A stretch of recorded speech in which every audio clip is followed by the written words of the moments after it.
Now we are going on with our incredible marathon all around the world. And I'm going now to hand over our virtual torch to Yon in Chile. And now we are starting to talk with indigenous communities and people that care so much about our Mother Earth. The best way to celebrate Earth Day together. So thank you so much for this effort, Jon. I think we're really appreciating the job that FAO is doing and the great support that you are all giving to this Earth Day marathon. Thank you. I leave the stage to you. Sara, thank you so much. Thank you for inviting us, and we are thrilled to be here with all of you and support the marathon. It's a very important day for everyone, but much more for indigenous peoples. So I'm trying to get the panelists. We have an impressive lined up today. We have Marian Wallen Boubakrine, who is the Permanent Forum on from Tombouctou in Mali. She's a Kelta Mashek. She has impressive indigenous peoples. To have with us Brian Keane, chair of board of direct UN Permanent Forum on at the community of Chibuleo, San Francisco, and she has a master degree in constitutional law. Her expertise is on intercultural indigenous justice. We will also have us Alfredo Or. He's a renowned that has been working for more than 22 years on the different species and is relator of indigenous food systems. So, please are joining me. And the moment that we are all connected, we are just have a trepidant discussion about how indigenous people. Brian is connecting. Brian, do you copy me?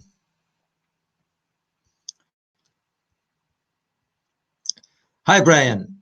Welcome to the Earth Day. Welcome to the Food for Earth Marathon. How are you doing? It's great to see you. I'm fine now. It's nice to see you also. We are waiting for Marian to connect. There was a slight delay, but we are catching up now with the marathon. Cecilia was connected. I don't know.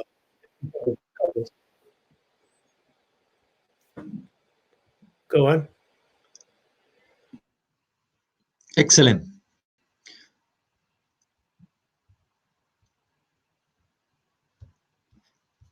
Let me throw the first question at you, Brian, while the rest of the colleagues connect, if that is all right with you.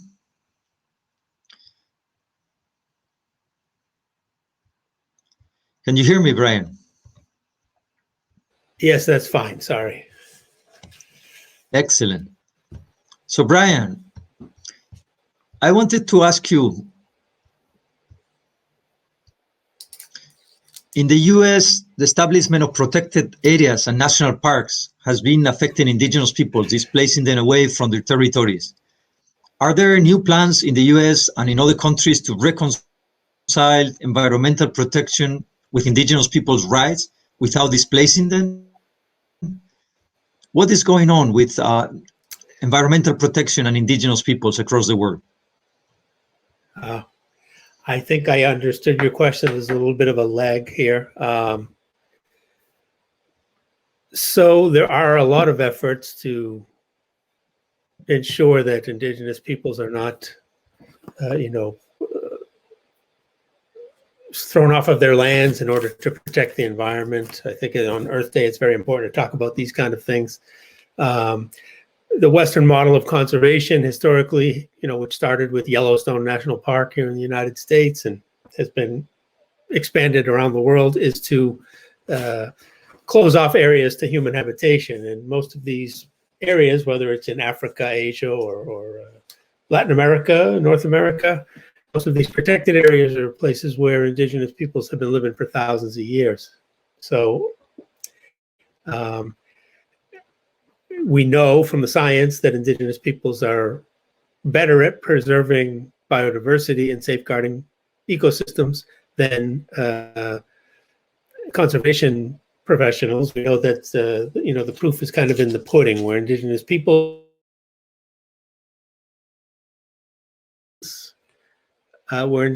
still control their lands is where we find all the biodiversity, where we find intact ecosystems. And if we want to respond effectively to climate change or to stop global loss of biodiversity, we need to find ways to work with indigenous peoples to protect their land. So I think that the way forward is to recognize the land and resource rights of indigenous peoples. We hear a lot of talk now from big NGOs and a lot of governments of this 30 by 30, also the UN. We want to save 30% of the planet by 2030. And I think that unless these injustices in this model of conservation is not corrected, that's going to be disastrous for indigenous peoples, because that'll be more people thrown off of their lands. And it also will not be the most effective way to actually accomplish the goal of protecting these territories and these resources. So this is a good time to discuss these issues. And I think here in the US, we have some hope. Now we have a new administration. We have a Deb Haaland, a Native American Secretary of Interior, the first time ever we've had a Native American cabinet secretary. And I know she understands these issues and will be working to ensure that indigenous peoples in the United States will be involved as partners in protecting the environment here. So I hope that answers a little bit what you were asking. Brian, isn't it a contradiction that scientists agree that 80% of the biodiversity in the planet is protected by indigenous peoples, and yet the numbers of killing and displacement and violence against indigenous peoples seems to be rising over the past years? Why is this happening? Why the people that are protecting the planet are getting killed? That seems like nonsense to me. Yeah, it is nonsense. And it's the same old story. It's the same thing that indigenous peoples have been facing for hundreds of years. And it's all about resources.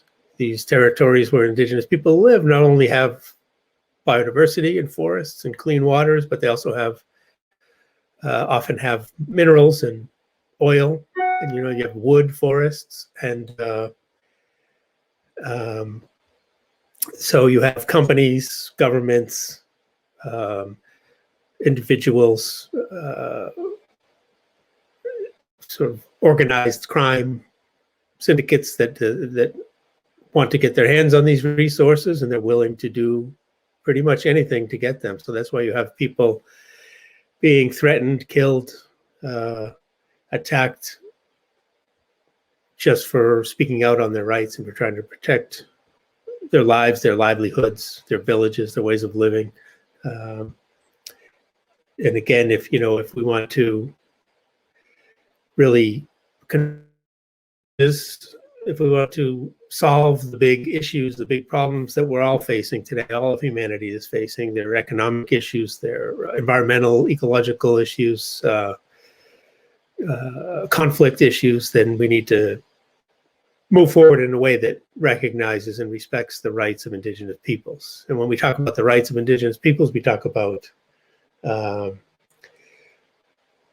their individual rights, human rights, as everyone has, but they have their collective rights to lands, resources, territories, and their knowledge. And we've still got a long way to go, even though we've seen huge advances in recognizing these rights on paper in the last few decades. Many countries have constitutions that now recognize indigenous people's rights. Many countries have laws that recognize indigenous people's rights, but those laws and those constitutions are only as good as their implementation. And around the world, unfortunately, the implementation has been very poor so far. So we're still seeing a lot of the same problems. And hello, Cecilia and Mariam. Hello, Brian and Hi, John. Hello. it is fantastic to see you. Hi, Cecilia and Marian. Welcome. Thank you, Thank Tanunet. you. Thank you for joining us. Thank you for joining us on Earth Day. Thank you. It's our pleasure to Thank be you, here. Brian. So let me take a question on Marian. Marian, welcome on board. Let me ask you a question, Marian. You have been the chair of the UN Permanent Forum, and therefore you have done a lot of work. Now everyone is talking about food systems, and your people, the Kelta Mashek in the Great Sahel area, have unique indigenous food systems and incredible recipes. How did you manage to elaborate such a sophisticated food taste and recipes and protect the environment and biodiversity in these dry lands? I still remember the fantastic food in Tombouctou. How do you manage to protect the environment and come up with such sophisticated food systems? Thank you very much, Jon, and I'm very happy to join this conversation and to come on board and on Chile, which is bring me back to thinking of my sisters and brothers Mapuche from Chile. Yeah, your question is very interesting in the way where indigenous peoples have been able, despite for some of them, for example, those who are in areas like in the desert or Sahel, a very arid region, to still manage to live with the nature in a very healthy, and I can say confusional, with a fusional manner, to be able to still have a diversity also of food system, and a very rich food system, despite how the environment is very specific there. I cannot say hard, but very specific. So, for example, you mentioned the some of our recipes, like the kind of pasta named kata, which is very well associated to Timbuktu, from in Mali, that is in the Sahel and the Sahara region in West Africa. So this is made with cereals that exist there, and it's fully handmade, and that also bring back us in the way where indigenous food systems are very sustainable and respectful for the earth, because within the process of making these recipes, there is no step that coming into the preparation of that food that require a use of like non-sustainable energy. So all is handmade, and we dry the pasta so to become pasta, and we use for that the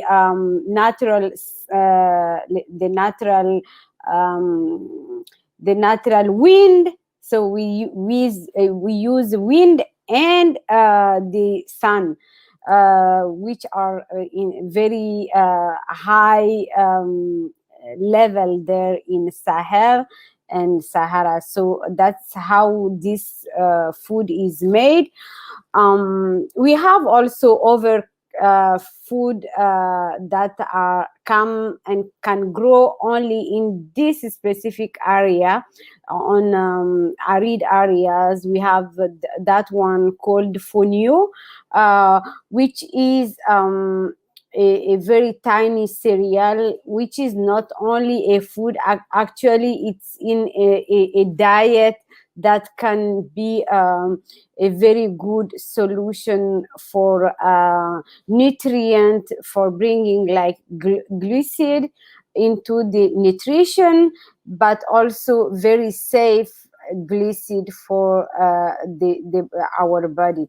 So there are a lot of things that I can share, and maybe our conversation will lead us later on them, on our food system and the role of food that can be at the same time food and medicine, and also about our unique and holistic approach to environmental health, but also biodiversity and human health.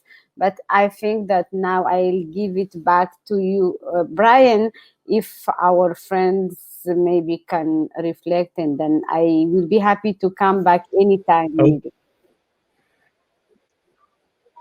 Yeah, I think it's you and I right now. So I'll just add on to what you were saying about the sustainability of indigenous food systems. We've got the UN Food System Summit coming up this year, and I think it's very important that governments and UN agencies that are organizing this summit recognize that indigenous peoples need a relevant and very meaningful space in this summit. Indigenous, it can't be just talking about new technologies and new big agriculture and markets and things like that. I think from the Food Summit's own data that they've been pulling together in preparation for this summit, we see that the current global food system is pretty it doesn't do a very good job of feeding everyone. There's unbelievable waste, and so I think we need to make some fundamental changes to what kind of food systems governments are supporting around the world, and not just these little tweaks to the current food system. I see we have more people. Yeah, thank you, Brian. I don't This know. is Luisa Castañeda. This is my colleague Mariana. We are from the Indigenous Peoples Unit. So we are gonna take the opportunity to ask a question to Cecilia. Cecilia, I'm gonna ask the question. Te voy a preguntar primero en español, Cecilia, y con eso vas pensando tu respuesta mientras traducimos. Cecilia, hemos visto que la cosmogonía de los pueblos indígenas y el biocentrismo ha hecho que los pueblos indígenas en Iberoamérica promuevan el reconocimiento de los derechos a la madre tierra, a la Pachamama. ¿Tú podrías, por favor, decirnos cuáles son esos derechos y por qué son tan importantes para proteger el medio ambiente? Okay, John, you have the floor. Oh, John is gone. So I just asked Cecilia the cosmogony of the indigenous people, their biocentrism, has made indigenous peoples in Iberoamerica promote the recognition of their rights of Mother Earth and Pachamama. So I would like to Cecilia to tell us what are those rights and why are they so important to protect the environment. Cecilia, tienes la palabra. Bien, perfecto. Muchas gracias primero por este espacio para poder estar con ustedes y luego pues mencionar, claro, los puntos importantes para los pueblos y nacionalidades indígenas. Nosotros particularmente a nivel internacional tenemos varios derechos garantizados por los instrumentos internacionales, entre ellas el Convenio 169, la Declaración de las Naciones Unidas sobre los Derechos de los Pueblos Indígenas, en las cuales está estableciendo todos los derechos que nosotros como poblaciones indígenas tenemos y estos derechos relacionados con la protección de la madre tierra o para nosotros la Pachamama. Y ahí nos están señalando que es fundamental para los pueblos indígenas cuidar el territorio, el espacio donde nosotros tenemos que habitar, porque es ahí donde se desarrolla todos los derechos colectivos. El tema de educación se desarrolla en la casa, en la comunidad, en el campo. Las distintas materias que se puedan revisar en el campo de la educación se desarrollan con todo lo que se puede ver alrededor, temas de ciencias naturales, qué pasa con las plantas, qué ocurre con el río, cuáles son el tema de ciclos para la producción, para la siembra, para la protección de todas las plantas y los animales. Entonces nosotros obviamente tenemos reglas establecidas y en función de esas reglas procuramos en la medida de lo posible cuidar nuestro espacio y dar ese mensaje no solamente al interior de nuestro territorio o los miembros de las comunidades, sino también dar el mensaje a nivel nacional, a nivel mundial, para que todos, no solamente los pueblos indígenas, sino absolutamente todos podamos asumir este reto de proteger todo lo que es la madre tierra, los recursos naturales, el territorio. Otro de los derechos rápidamente para avanzar y tal vez ir cerrando es el tema de salud ancestral. Nosotros siempre hemos sido claros en que los instrumentos internacionales reconocen nuestros saberes y conocimientos ancestrales en cuanto a la conservación de la biodiversidad.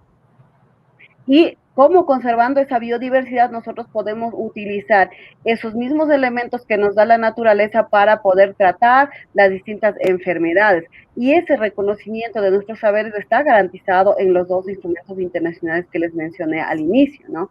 Entonces, incluso se ha destacado en la pandemia en la que estamos viviendo todavía, cuán importante es que nuevamente regresemos a ver nuestros páramos, nuestras selvas, cuán importante es la protección de los recursos naturales, cuán importante es poder cuidar nuestros árboles.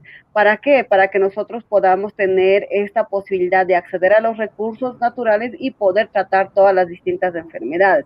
Entonces, son reglas que nosotros procuramos proteger, procuramos compartir con todas las nacionalidades y pueblos y con todo el mundo a fin de que todos tengamos este mensaje de que el proteger la naturaleza, el proteger nuestros recursos naturales es importante para nosotros como seres humanos.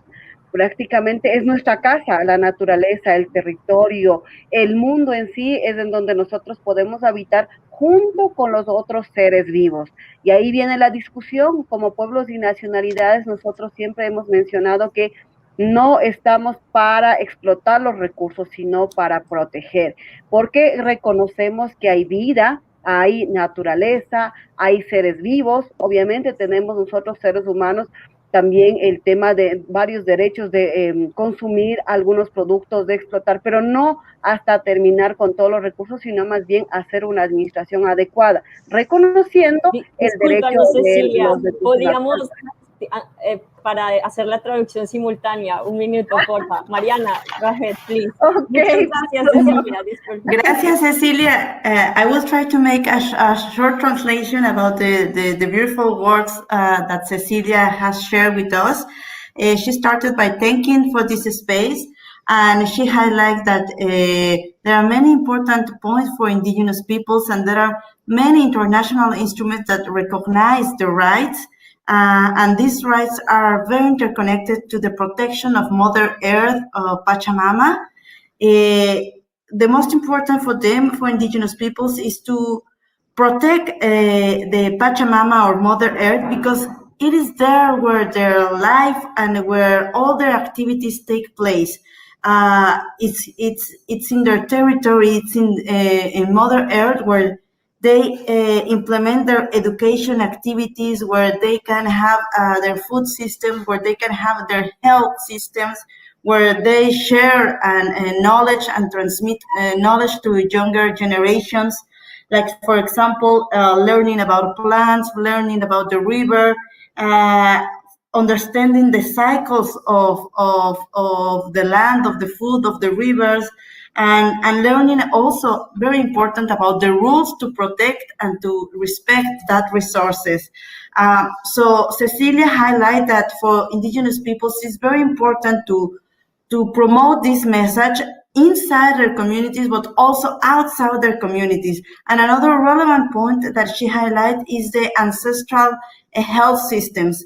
Many international instruments highlight the relevance of health systems, and this is very interconnected to the natural resources in their territories.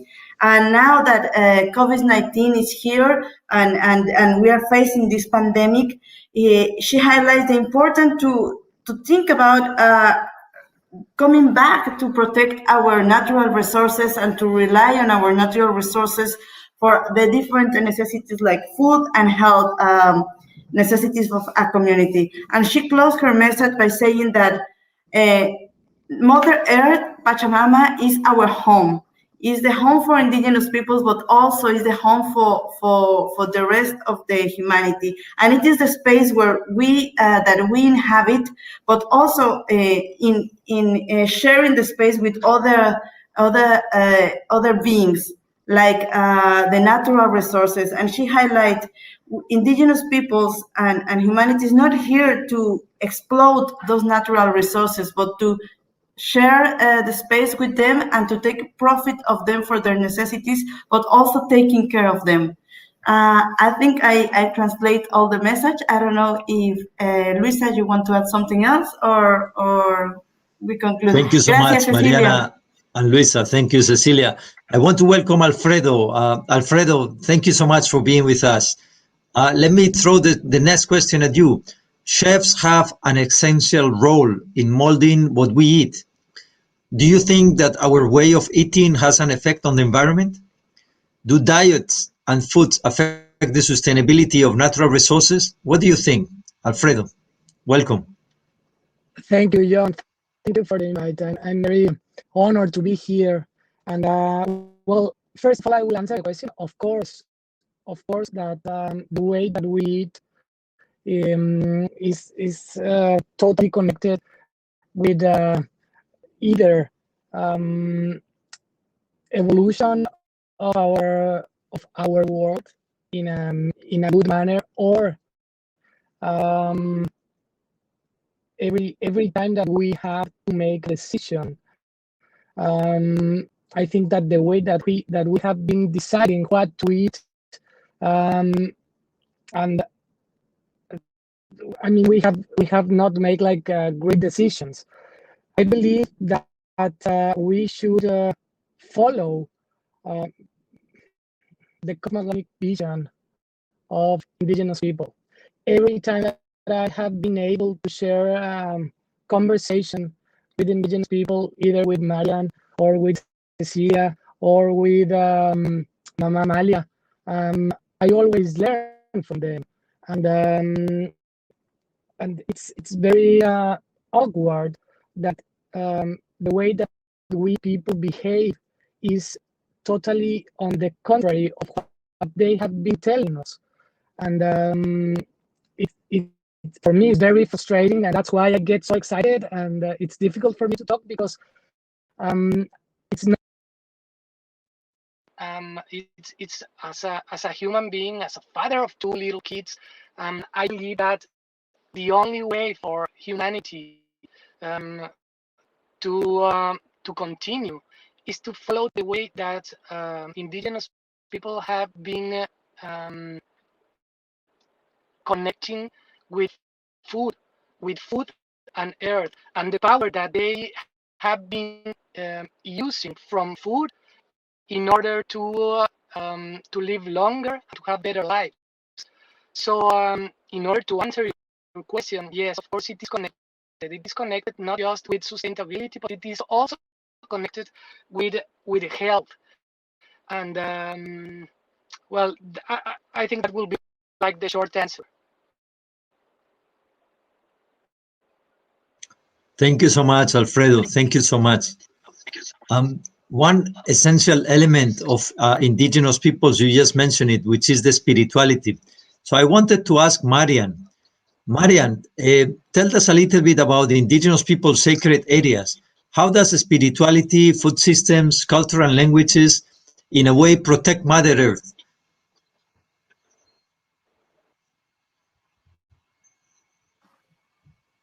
Thank you, Yon. I want to come back to reflect on also what my friends here, Cecilia, Brian, and also Chef Alfredo mentioned about the unique cosmovision of indigenous peoples and how they what is the place of Mother Earth, of environment and animals, but also how what are the relationship among these elements of the nature as the bigger nature. It's very important that I can go back to my own culture, the Tuareg one, to highlight a concept that we name Aramat, which is a very holistic concept in itself, which designate a state of well-being, not only of us as human, but of all the beings of nature, which cannot actually be disconnected from one to another, as when the earth is not healthy, we cannot be healthy. Animals also cannot be healthy.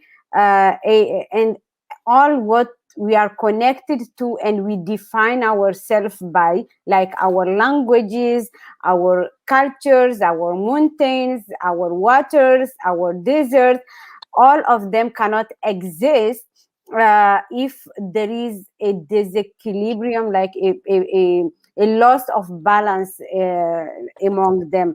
And now to come back to your question, one of the key things that also I want to share as a very specific example from my own people is the way we use to connect to the nature or to live our livelihood. Like, we are pastoralists, and some of the people who don't know us can say, oh, these people are turning around and they move and move, like they are nomadic. But these pasture cycles are not really made in a very hazardous, like they are really organized and take into account cycles of nature, like of seasons, climate.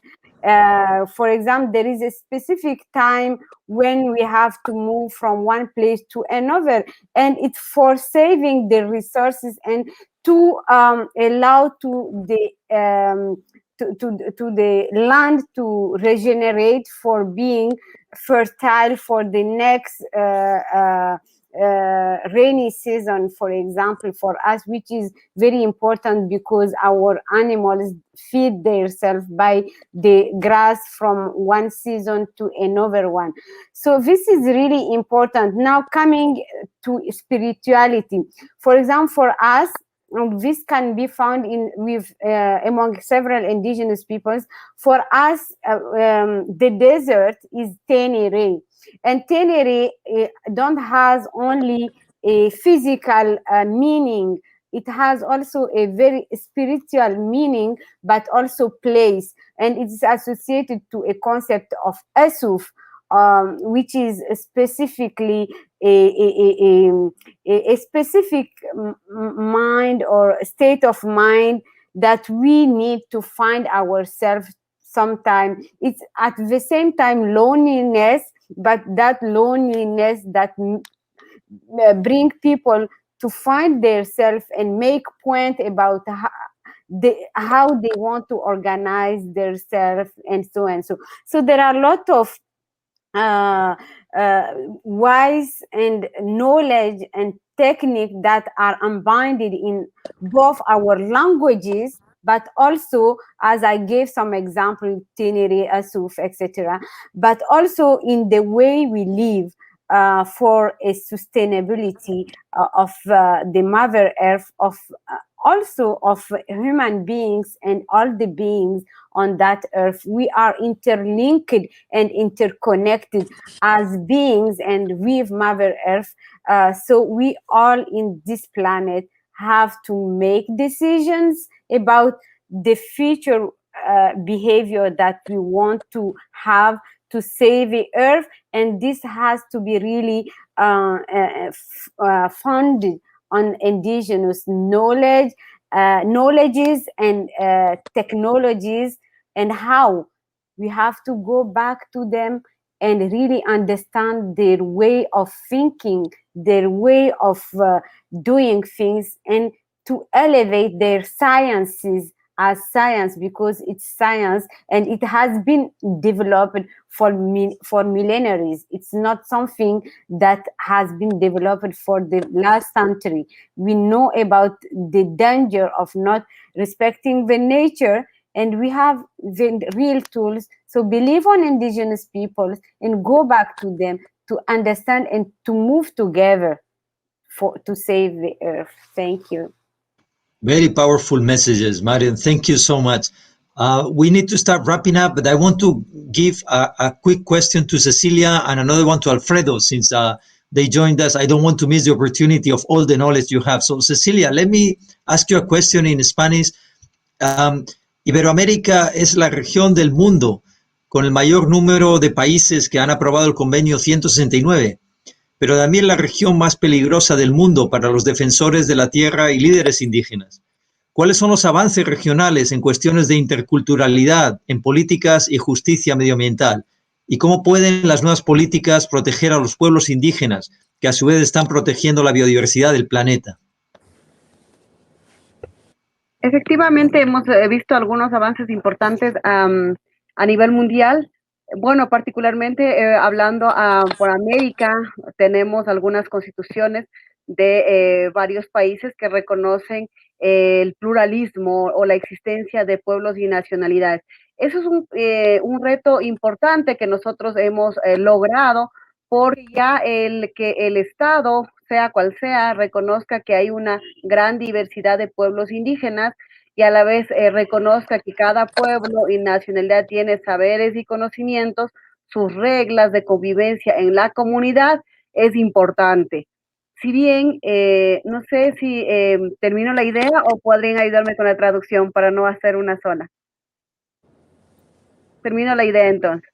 Sí, seguro, si quieres terminar la idea y ahora te traducimos. Perfecto. Entonces, señalaba que, bueno, es importante primero el reconocimiento. Una vez que se tiene el reconocimiento, al declarar que es un Estado intercultural y plurinacional, se da paso a que por lo menos tenga una noción el Estado en general de que cada pueblo y nacionalidad tendrá pues sus costumbres, sus saberes, sus ciencias, sus conocimientos. Eso permite que las organizaciones a nivel mundial, regional, empiecen a juntar esfuerzos para poder emitir algunos mandatos que deben ser observados por los estados. Ahora, hay que también reconocer que esos mandatos no son observados por todos, pero claro, por lo menos hay esta oportunidad de darles a conocer cuáles son nuestras necesidades, particularmente en cuanto a la protección del territorio, de los recursos naturales, del agua. Un primer avance se puede señalar que se tiene como respuesta de parte del Estado es que por lo menos abren la puerta al discurso de proteger el planeta. No hay un discurso mundial al momento señalando que es importante que los estados sumen esfuerzos para proteger el ambiente o para proteger el planeta. Eso es muy importante. Bueno, son avances que se tienen, pero viendo lo otro, la otra cara de la moneda, estamos verificando que la vulneración de los derechos continúa.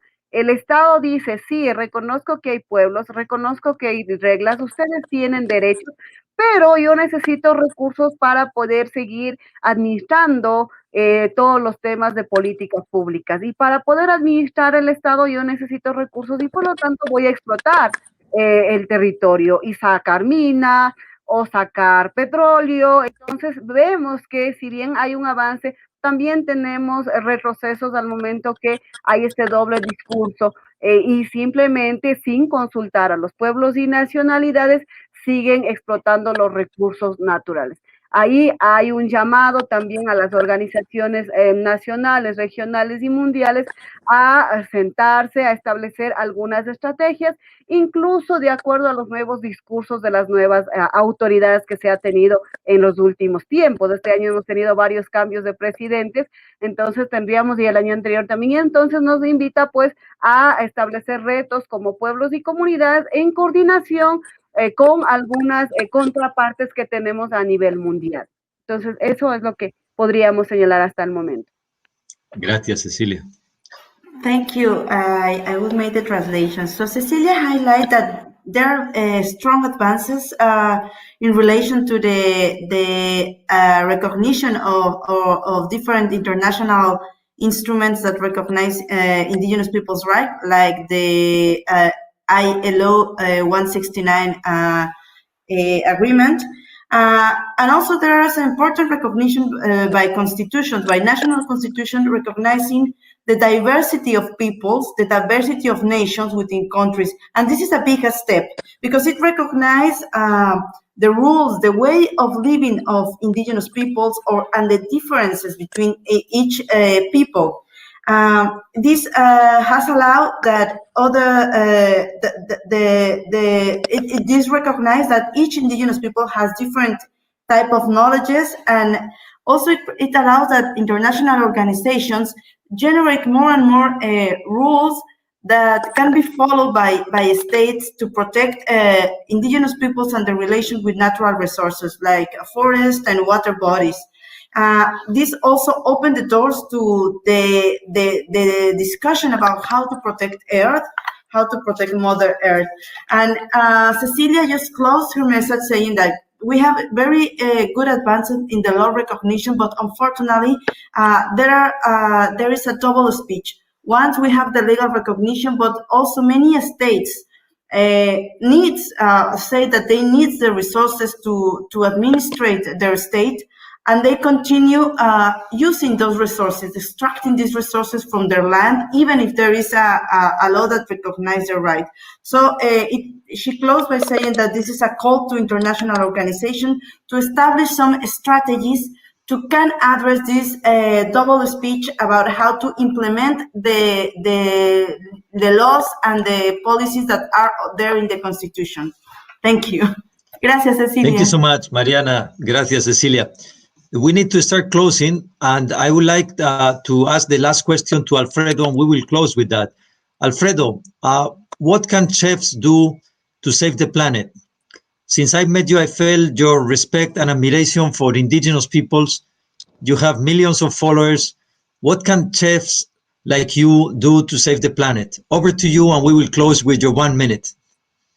Thank you, John. I mean, this is a very difficult question, but because it's not what I mean. It's a huge responsibility, and it does not only belong to chefs. It belongs to all of the humanity, because all of us eat, if we are lucky, we eat 3 times a day, and if you multiply 3 times a day per 365 days a year, you have more than 9,000 opportunities to do something respecting our Pachamama, our Mother Earth. So this message is not just for chefs. This message is for everybody, for every human being. And we should follow the knowledge. We should follow the way that indigenous people have been feeding themselves for millennials. This will be my advice, John. And of course, as a chef and as a public figure, I will continue spreading the word about their cosmogonic vision, and of course, the way they approach to food regarding health and the way that they protect the environment. Thank you so much, Alfredo. Thank you so much for those words. Brian, help us close this trepidant session on how indigenous peoples are protecting and have been protecting Mother Earth for so many centuries. Over to you. Okay, thank you, Jan. Yeah, I would just, I'll be very quick. With everyone talking about 30 by 30, preserving 30% of the earth by 2030 now, I think we should change that, and it should be 100 by 30. We should legalize 100% of indigenous people's territories by the year 2030. And that'll be more cost effective and more effective. If we really want to, save the planet, that's the way to go. The 30 by 30 is not going to do it. So we need to 100% legalize, recognize the land and resource rights of indigenous peoples. So indigenous lands in indigenous hands worldwide by 2030 would be the new slogan. Thank you. Thank you so much. We need that slogan. And absolutely, we must stop the killing, displacement, and violence against the people that have managed to protect 80% of the biodiversity that other cultures have already destroyed and exterminated. What a contradiction. We are killing the best protectors of the environment in the earth, and that must stop. So let us finish with your words, Brian, that we need 100% by 2030, 100% guarantees of indigenous people's territories. Thank you, Dr. Marian Wallet Abubakrim. Thank you so much, Cecilia Baltazar, for being with us. Thank you so much, Brian. Thank you so much, Alfredo. What a pleasure. And of course, Luisa, Mariana Estrada, thank you so much for being with us. Over to the studio, and thank you so much, colleagues of Future Food Institute. Thank you.